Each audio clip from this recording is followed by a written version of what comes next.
know, Brian doing the work there this week of rolling out the red carpet for Hollywood's biggest night. Now, the comedian is hosting tomorrow night's Academy Awards for a second straight year.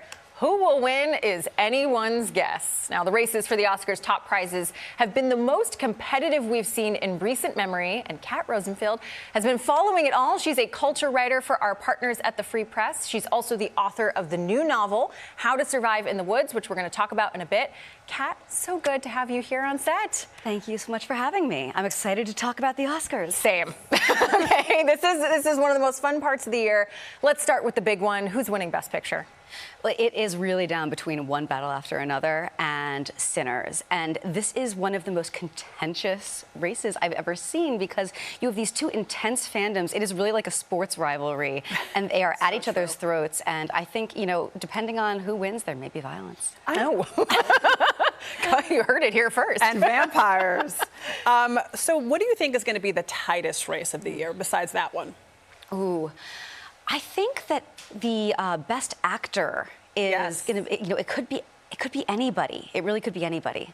But it also, I feel like Michael B. Jordan and Timothée Chalamet, I can never say his name normally, they really seem to be the front runners. And I wonder, do you think that Timothy's opera ballet commentary that's blown up will have any impact? Because the ballots were probably cast before he made those comments, right? Yeah. I think whatever has happened, it's already in the bag, and so, you know, that can't chase him down to the Oscars race. But it could affect the mood around him, though, in the room. Oh, you know Conan's going to make a joke about that. Camera's laser on Timothy's face. There's going to be a Timothy cam throughout the entire thing, especially when Misty Copeland is out there dancing, whatever she's going to do. Yeah. They may make him join her as penance. That would be great. Oh, I would love that. That would be great. I think so. Yeah. You know, one of the things that I love about the Oscars is when there's an upset, right? Yeah. And everyone's like, oh my gosh, I didn't expect that one to win. Yeah. Do you have predictions that there could be an upset? What would be your bet? Okay, so I think that, so we're talking about the best actor race as being kind of like it could be anybody's. I would love to see Ethan Hawke just swoop in and grab it, because he deserves, honestly. And also, I think it would be very exciting. I loved him. I remember we talked about this when we did the Golden Globes chat. I agree. It was He's a really good amazing. performance. Yeah, amazing short guy energy in that performance. A short king. From a tall man. Love that. So for people who are casting, you know, who are like placing bets, because we all know that we like to place a little bet on the Oscar night, who do you think people are going to get wrong? Who do you think people are around that they're going to miss? Ooh, all right. It depends on if they know the rules. So if they know the rules, which what is are the rules? The rules, okay. If so this is the best actress race we're talking about.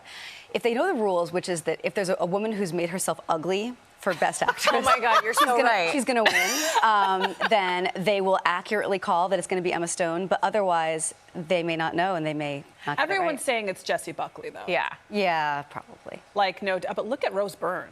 I love her. It's so true, though. You think of like Charlize Theron and Monster. It was like, yep, there you go. That is the ugly role. I like that. Very funny. Which performance out there do you think, besides Ethan Hawke, that people are underestimating? Is there one that you watched and you just felt like, wow, this person really, really went above and beyond their normal acting range? Joel Edgerton actually really did an amazing job in Train Dreams, is not getting enough recognition for it. I said this to you in the break. Chase Infinity, who plays Leo's daughter in One Battle After Another, was just incredible. She was in college like 2 years ago. Yeah. And so I was disappointed that she wasn't nominated. I think she was nominated at the Globes, though. So the Academy's been trying to evolve in recent years. How has it evolved, and do you think it's reflecting a changing industry? Yeah, so we're seeing now the impact of the new rules, diversity rules about what pictures can get nominated for Best Picture, among other things. And I think that it's interesting to see how the Academy is sort of trying to decide what it wants to be. Does it want to be responsive to the culture? Does it want to be at the forefront of pushing the culture? And the fact that you have this incredible diversity of films on the Best Picture slate this year, to me that just says they're throwing everything at the wall and seeing what happens and seeing what sticks. It's going to be really exciting to see, also the fashion too. But before we let you go, we mentioned it at the top. You have a book out. I brought you guys a copy. Yes. Oh my God. You can fight over it. To the death. And it's about murder, so I do think that's a good, we can fight over it. Tell us about it.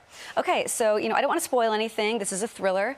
But what I will say is if you love a good kind of 90s sex thriller like Basic Instinct, and you've been watching that and you were like, I love this, but I wish there were bears in it. This is for you. This is the book. I wrote this just for you. Oh my gosh, I love that, Kat. Thank you so much for an offering for a niche audience. We appreciate it. Now I really want to read it. I know.